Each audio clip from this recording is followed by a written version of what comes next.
अस्सलाम वालेकुम, आप देख रहे हैं सियासत.पी के। आज हमारे पास कुछ अहम तरीन खबरें जो हम आपके साथ शेयर करेंगे। एक बरतानवी अखबार का एक बहुत अहम आर्टिकल हमारे सामने आया है, उस पर भी आपसे बात करेंगे और इसके साथ साथ द न्यूज की एक बड़ी अहम खबर है। लेकिन उससे पहले सानिया लम्स के साथ साथ अब सानिया समा भी पेश आ गया है, उस पर भी आपको तफसीलन आगाह करेंगे। लेकिन सबसे पहले इमरान रियाज खान की बात करते हैं। इमरान रियाज खान की हर जुम्मे को अब तो इंतजार होता है सब लोगों को, पाकिस्तानी अवाम को एक तस्वीर सामने आएगी। तो एक बड़ी खूबसूरत तस्वीर सामने आई जिसमें वो कुरान पाक की तलावत कर रहे हैं और वो ये बात बता चुके हैं, जितने सहाफी दोस्त उनसे मिलने जा चुके हैं वो ये बात बता चुके हैं कि वो खुदा के बहुत करीब हुए उस तमाम तर अरसे में। जब वो अबडक्ट रहे, जब वो मंजर आम से गायब रहे, तो वो खुदा के बड़े करीब हुए उस अरसे में और शायद उसी कुर्बत का ये नतीजा है। शाकिर महमूद अवान साहब ट्वीट करते हैं कि इमरान रियाज खान कहते हैं कि जब मैं कुरान मजीद पढ़ता हूँ तो बिल्कुल रवानी से पढ़ता हूँ, लकनत या अटकन नहीं होती। बात मुझे मेरी अहलिया ने बताई है जब मैं सूरत यासीन की तलावत कर रहा था। तो शायद ये उसी कुर्बत का नतीजा है कि इमरान रियाज खान जब कुरान पढ़ते हैं, जब तिलावत करते हैं कुरान की, तो उनको वो लकनत, वो एक खिंचाव से अपनी जुबान में महसूस नहीं होता। ये तस्वीर भी स्क्रीन पर चल रही होगी, इमरान रियाज खान की बड़ी खूबसूरत तस्वीर, और हम देख रहे हैं कि वो सेहतमंद, वो लाइफ की तरफ वापस आ रहे और बाकायदा तौर पर उनकी फेस, आप उनके फेशियल एक्सप्रेशन देखें, उनका चेहरा देखें तो महसूस हो रहा है कि वो अपनी जिंदगी की तरफ वापस अल्हम्दुलिल्लाह लौट रहे हैं। अच्छा, आगे चलते हैं। पिछले दिनों सानिया लम्स पेश आया और अब सानिया समा पेश आ चुका है। पाकिस्तान में नौजवान, नो डाउट पाकिस्तान में एक ऐसा माहौल बना दिया गया है कि सवाल करना तो जुर्म बन चुका है, लेकिन पाकिस्तान में नौजवान अब सवाल पूछता है। नौजवान में अब इतना शऊर आ गया है कि पता चलता है कि अडयाला जेल में जो बैठा हुआ इंसान है, उसकी जो इतने सालों की मेहनत थी वो शायद वाकईतन अब रंग ला चुकी है। अच्छा, पाकिस्तान में इस्लामाबाद में पाक चाइना फ्रेंडशिप सेंटर में एक वर्कशॉप थी जिसमें मुख्तलिफ स्कूल्स और कॉलेजेस और यूनिवर्सिटीज के जो तलबा और तालिबात हैं वो मौजूद थे और वहां पर तलत हुसैन साहब अपने प्रोग्राम की रिकॉर्डिंग के लिए गए और उन्हें अब महसूस हो रहा होगा कि उन्होंने शायद गलती कर दिया वहां जाकर, तो इसीलिए इसको सानिया समा का नाम दिया गया। अब सानिया लम्स के बाद सवालात जो बच्चों ने किए वो हम आपके सामने रखेंगे। बच्चों ने वहां पर बहुत सारे सवाल किए। अगर पाकिस्तान की सियासी सूरत हाल पर बात की जाए, करंट पॉलिटिकल सिचुएशन पर बात की जाए, इवन मिसिंग पर्सन पर बात की जाए, यहाँ तक कि बच्चों को डॉक्टर आफिया और डॉक्टर अब्दुल कदीर खान के साथ जो रवैया पाकिस्तान ने रवा रखा उस पर भी बच्चों ने सवालात किए। बड़ी डाइवर्सिटी थी सवालात के अंदर। बच्चों ने पूछा कि नवाज शरीफ को हुकूमत देनी है तो फिर इलेक्शन का फायदा ही क्या होगा। ये नौजवान नस्ल है आपकी, ये आपके आने वाले कल के मेहमान है जो आपके मुल्क को संभालेंगे। इनके सवालात सुनिएगा। एक बच्ची का सवाल था कि कैपिटल यूथ एक्सपो में आपने तमाम जितनी भी पॉलिटिकल पार्टीज हैं जिनका एक जिनकी एक से है, जिनका एक वोट बैंक है, उनकी आपने रिप्रेजेंटेशन बुलाई हुई है, लेकिन पाकिस्तान तहरीक इंसाफ, पाकिस्तान की सबसे डोमिनेंट पॉलिटिकल पार्टी, उसकी रिप्रेजेंटेशन क्यों मौजूद नहीं है। तो ये सवाल तमाचा है उन तमाम तर हरकत के ऊपर जो पाकिस्तान तहरीक इंसाफ, जो सबसे डोमिनेंट पार्टी है, तलबा के अकॉर्डिंग उनके रहनुमाओं को अबडक्ट किया जाता है, फिर उनसे प्रेस कॉन्फ्रेंसेस कराई जाती हैं, उन पर तशद्दुद किया जाता है। तो ये सवाल एक तमाचा है उन तमाम हरकतों के ऊपर। लगे हो, क्या वो आपके मुल्क की तरक्की करवा सकते हैं? नवाज शरीफ को हुकूमत देनी है तो इलेक्शन का फायदा ही क्या?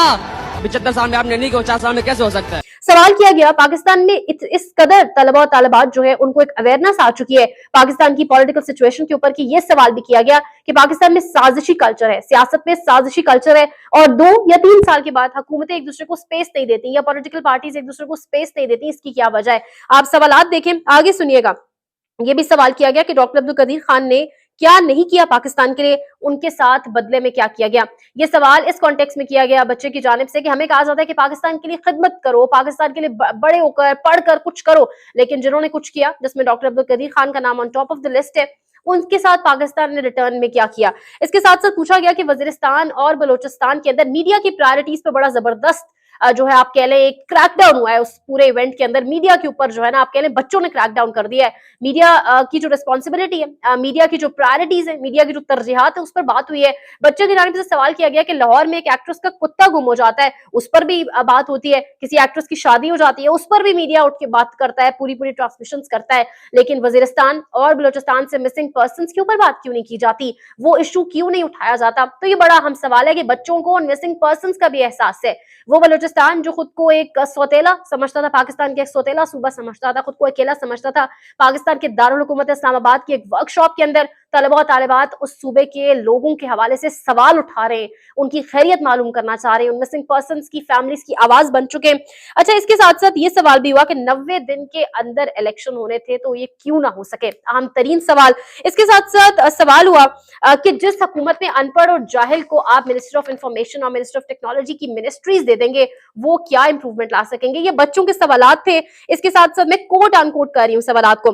सवाल किया गया कि आर्टिकल 19 फ्रीडम ऑफ स्पीच देता है, आपको बोलने की इजाजत देता है, आपको बोलने का राइट आपका आइन देता है, तो फिर क्यों हमें बोलने नहीं दिया जा रहा पाकिस्तान में। पूछा गया तलत हुसैन से कि आपकी कुलीग्स को भी उठा लिया जाता है, ये सवाल किया गया तलत हुसैन से, जिस पर वो भी लाजवाब थे। अच्छा, ये भी पूछा गया कि पाकिस्तान में जो फैसला साज है, पाकिस्तान में फैसला साज असल एस्टैब्लिशमेंट जो है, जो असल फैसला साज है, वो तमाम तर फैसले करती है, तो फिर पाकिस्तान में ये क्यों नहीं बताया जाता कि असल कल्प्रिट कौन है।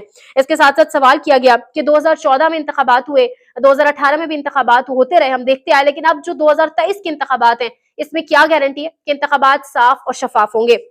एक बड़ा अहम सवाल था जो मीडिया के ऊपर किया गया, जो बड़े बड़े एंकर्स नहीं कर सके, जो बड़े बड़े मीडिया चैनल्स, मीडिया मालिकान ट्रांसमिशन करते हैं बैठकर, कोई इस पर बात नहीं कर सका, किसी को जू तक नहीं रेंगी, किसी ने इस पर आवाज नहीं उठाई।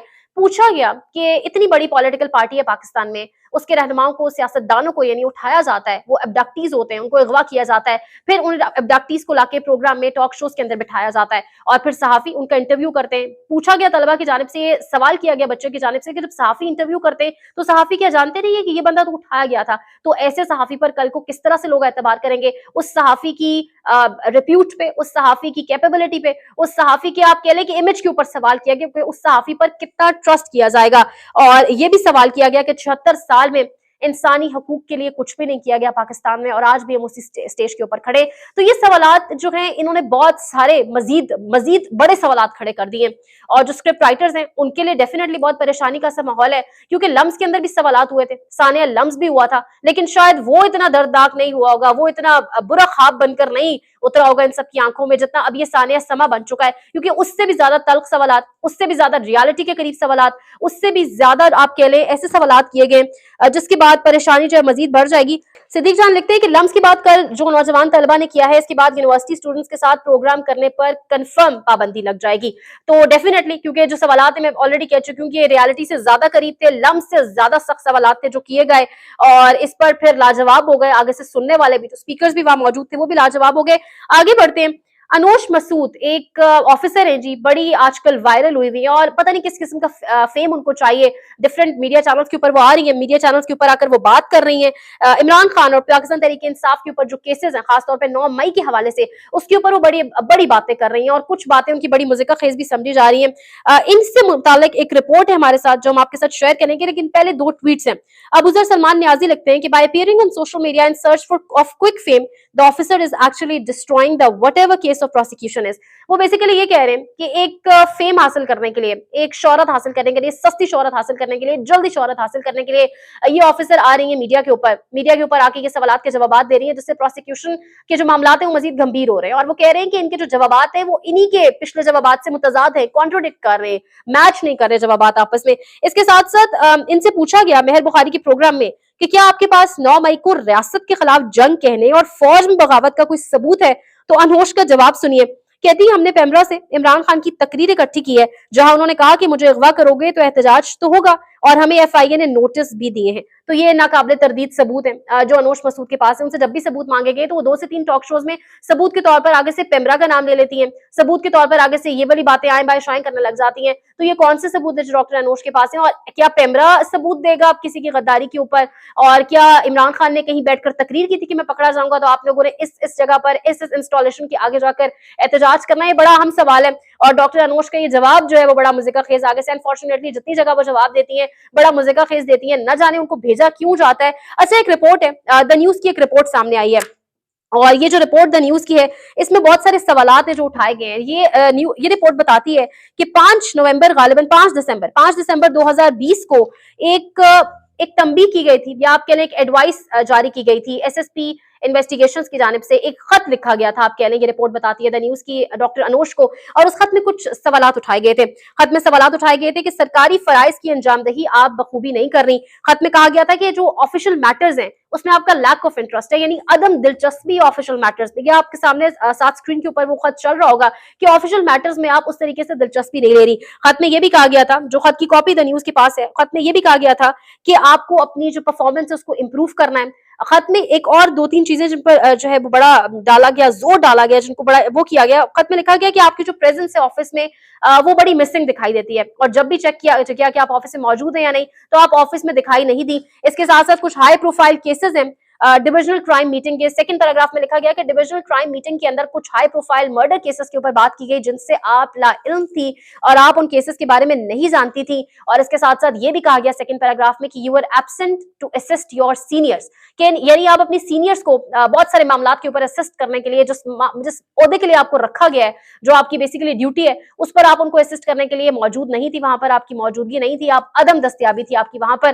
तो ये तमाम तर सवाल 2020 5 दिसंबर को ये रिपोर्ट द न्यूज की कहती है कि उठाए गए थे डॉक्टर अनोश मसूद की परफॉर्मेंस के ऊपर, उनकी कारकर्दगी के ऊपर। तो यानी वो बहुत पहले से, इसका मतलब है कि अपनी कुर्सी के साथ भी या अपना जो होता था उसके साथ भी सिंसियर नहीं थी, या वहां पर भी सही से आपके लिए फराइज सर अंजाम नहीं दे रही थी। और यही रवैया उनका टॉक शोज के ऊपर आकर है। वो कहते हैं ना, सवाल गंदम जवाब चना, उनसे सवाल कुछ और होता है, वो जवाब कुछ और दे देती है। और ये रिपोर्ट अब इस चीज को मजीद इंडोर्स करती है कि वो किस किस्म की एक ऑफिसर है और वो कितनी रिस्पॉन्सिबल है। अच्छा, आगे बढ़ने से पहले आप जानते हैं कि पाकिस्तान में मीडिया के ऊपर एक बहुत ज्यादा ग्रेव किस्म का प्रेशर है, और मीडिया बहुत सारी पाबंदियां इस टाइम फेस कर रहा है। डेफिनेटली सियासत.pk भी बहुत कुछ फेस कर रहा है, वेबसाइट बैन हो चुकी है। सियासत.pk आपसे मदद मांग रहा है, आपसे ताउन मांग रहा है, ताकि हम आप तक ये जो खबरें पहुंचाने का सिलसिला है इसको जारी रख सके। और जो हम जारी रखे हुए हैं, हमने नहीं रोका। इसमें आपने हमारी मदद इस तरीके से करनी है कि आपने यूट्यूब चैनल को सब्सक्राइब करना है, आपने यूट्यूब चैनल को ज्वाइन करना है, डिस्क्रिप्शन में आपने जाना है, जहां पर पैट्रियन का लिंक होगा उसको क्लिक करना है, और इस तरीके से आप हमारी मदद करेंगे। इस तरीके से आप हमारी आवाज में हम आवाज हो जाएंगे, और हमारा जो आप तक खबरें पहुंचाने का सिलसिला है वो भी इसी तरह चलता रहेगा। आगे बढ़ते हैं। एहसन इकबाल, मुस्लिम लीग नवाज, जो पाकिस्तान तहरीक इंसाफ को जिम्मेदार ठहराती थी तमाम तर महंगाई के ऊपर, और पाकिस्तान तहरीक इंसाफ के ऊपर सवालात उठते थे कि पाकिस्तान तहरीक इंसाफ की वजह से ये तमाम तर महंगाई और ये जो मामलात है, ये पाकिस्तान तहरीक इंसाफ की वजह से मुस्लिम लीग नवाज के अपने अंदर से आवाजें उठना शुरू हो गई हैं, और एक दूसरे के ऊपर ही रहनुमा ने आवाजें कसना शुरू कर दी हैं। दानियाल अजीज ने, आप कह लें कि ठीक ठाक किस्म की इंसल्ट की है एहसन इकबाल की, और उन्होंने उनको बड़े सख्ती से उनसे निपटा है। दानियाल अजीज ने कहा कि महंगाई के जिम्मेदार जो है वो एहसन इकबाल है, और एहसन इकबाल से जवाब तलब कर लिया है। ये वही मुस्लिम लीग नवाज है जो जितनी महंगाई हुई है उस पर जिम्मेदार ठहराती थी पाकिस्तान तहरीक इंसाफ को, और आज मुस्लिम लीग नवाज के अपने अंदर टूट फूट का शिकार इस हद तक हो गई है। और इल्जाम लगाया जाता था पीटीआई के दौरे हुकूमत के ऊपर कि महंगाई की जो जिम्मेदार है वो पीटीआई है, पाकिस्तान तहरीक इंसाफ है, इमरान खान का वजीर आजम होना है। तो आज फिर अब ये दानियाल अजीज के सवाल का जवाब किस तरीके से देंगे एहसन इकबाल, क्या रिस्पॉन्ड करेंगे, बड़ा अहम होने जा रहा है। सबसे आखिरी स्टोरी, लेकिन बहुत अहम तरीन स्टोरी है हमारे पास, बरतानवी अखबार है द गार्डियन, उसके अहम तरीन एक आर्टिकल हमारे सामने आया है। ये आर्टिकल बहुत कुछ बताता है। ये आर्टिकल बता रहा है कि हल्का बंदियां तब्दील करके किस तरीके से नवाज शरीफ को सपोर्ट करने की कोशिश की जा रही है। इस आर्टिकल में कुछ पीटीआई के लीडर्स का भी जिक्र हुआ है कि पाकिस्तान तहरीक इंसाफ किस तरीके से मुश्किलात फेस कर रही है। लेकिन जो आर्टिकल का टाइटल है वो बड़ा इंपॉर्टेंट है। आर्टिकल कह रहा है Pakistan election commission accused of changing voting map to favour ex prime minister, कि जो इलेक्शन कमीशन है उस पर यह इल्जाम लगाया जा रहा है बरतानवी अखबार के आर्टिकल में कि इलेक्शन कमीशन ने वोटिंग का नक्शा तब्दील करके साबिक वजीर आजम मियां नवाज शरीफ को सपोर्ट करने की कोशिश की है। सिर्फ यही नहीं, ये भी कहा गया है कि साबिक वजीर आजम मियां नवाज शरीफ आज की पाकिस्तान की एस्टैब्लिशमेंट का फेवरेट है। तो जो पाकिस्तानी मीडिया तो नहीं कहता, लेकिन हम जरूर कहते हैं कि लाडला प्लस, वो बात आपके लिए इंडोर्स कर दी है, या वो बात रीइंफोर्स कर दी है इस बरतानवी अखबार ने। और बरतानवी अखबार ने कहा है कि नवाज शरीफ जो है वो मोस्ट फेवरेट है इस टाइम पाकिस्तानी मिलिट्री के। सिर्फ यही नहीं, इसमें बहुत कुछ कहा गया। इसमें कहा गया कि ये प्री पोल रिगिंग कंसिडर होगी। इसमें बलोचिस्तान के अंदर जिस तरीके से हल्का बंदियां की गई, जिस तरह से डिलिमिटेशन के ऊपर काम किया गया, जिस तरह से हदबंदियों के ऊपर काम किया गया, जिस तरह से चेंजिंग्स लाई गई, उसके ऊपर बहुत ज्यादा सवालात उठाए गए, और कहा गया कि ये सब चीजें प्री पोल रिगिंग में कंसिडर होंगी। और इसमें सूबा बलोचिस्तान का भी जिक्र किया गया, और इसमें जो इलेक्शंस हैं उनकी फेयरनेस के ऊपर एक बहुत बड़ा सवालिया निशान है कि फिर इलेक्शंस किस तरीके से फेयर होंगे। इसके साथ साथ ये भी कहा गया है कि ये सियासी इंजीनियरिंग है, पॉलिटिकल इंजीनियरिंग का वो लफ्ज भी इस्तेमाल हुआ है जो हम अक्सर बात करते हुए इस्तेमाल करते हैं, और पॉलिटिकल इंजीनियरिंग की जा रही है मियां नवाज शरीफ के लिए की जा रही है। और ये अखबार बहुत कुछ लिख रहा है। इस अखबार में यह भी कहा जा रहा है कि 80% से ज्यादा पिटिशंस भी इस टाइम मौजूद है डिलिमिटेशंस कमेटी के पास, जो हदबंदियां हल्का बंदियां करती है उस कमेटी के पास मौजूद है। 80% से ज्यादा जो है वो पिटिशंस, जो बेसिकली सवाल उठा रही है तमाम तर पिटिशंस भी कि ये हल्का बंदियां किस बिना पर की गई हैं, कौन सी बेसिस के ऊपर की गई हैं, क्योंकि सबको समझ आ रहा है कि ये किसी एक इंसान को, किसी एक जमात को महज फेवर करने के लिए की गई है। इसके साथ साथ पॉलिटिशियन बलोचिस्तान से उनका जिक्र भी किया गया है कि उन्होंने इसके ऊपर बहुत ज्यादा ऑब्जेक्शन खड़ा, बहुत ज्यादा सवाल उठाए। लेकिन सबसे इंपॉर्टेंट बात बात जो इसमें की गई है, इसके बाद हल्का बंदियों वाले सवाल के बाद जो एक और चीज उठाई गई है वो ये बात की गई है कि 2018 के इलेक्शन में इमरान खान को फेवर किया गया था और इमरान खान उस टाइम मिलिट्री एस्टैब्लिशमेंट का फेवरेट था, और आज वही जो काम है वो उल्टा पड़ चुका है और आज नवाज शरीफ मिलिट्री एस्टैब्लिशमेंट का फेवरेट है और आज नवाज शरीफ को सपोर्ट किया जा रहा है और आज इमरान खान के ऊपर 200 से ज्यादा केसेस हैं। ये अखबार ये भी कहता है कि आज इमरान खान समेत उसकी तमाम तर टॉप पॉलिटिकल लीडरशिप जो है, इवन सेकेंडरी पॉलिटिकल लीडरशिप जो है, वो बहुत ज्यादा केसेस जो है वो बर्दाश्त कर रही है या वो बहुत ज्यादा मुश्किलात देख रही है या वो हिडन है, बस सामने नजर नहीं आ रहे। ये काफी सारी चीजें इवन ये भी कहा अच्छा इस अखबार में देख लें कि किस तरीके से नजर रखे हुए इंटरनेशनल मीडिया आपकी तमाम तर पॉलिटिकल एक्टिविटीज के ऊपर, खुसूसन इमरान खान की अदालतों में पेशी के ऊपर, जिन तमाम मौजूआत पर हमारा मेन स्ट्रीम मीडिया शर्मनाक खामोशी से गुजर रहा है। आप देखिए इंटरनेशनल मीडिया कैसे उस पर बात कर रहा है। इस आर्टिकल में यह भी कहा गया कि इमरान खान की पेशी थी इस्लामाबाद हाई कोर्ट में और ये कहकर कि उसको लाइफ थ्रेट से इमरान खान को पेश नहीं किया गया। और फिर रिसेंट मंथ्स में जिस तरह सीनियर पीटीआई लीडर्स के ऊपर क्रैकडाउन उसके ऊपर बात की गई है। नदीम अफजल चंद का जिक्र किया गया है कि वो भी इस वक्त इलेक्शन कमीशन के ऊपर जो एतराजात उठाए जा रहे हैं उस पर उनके भी बहुत ज्यादा एतराजात हैं, बहुत ग्रेव कंसर्न्स हैं।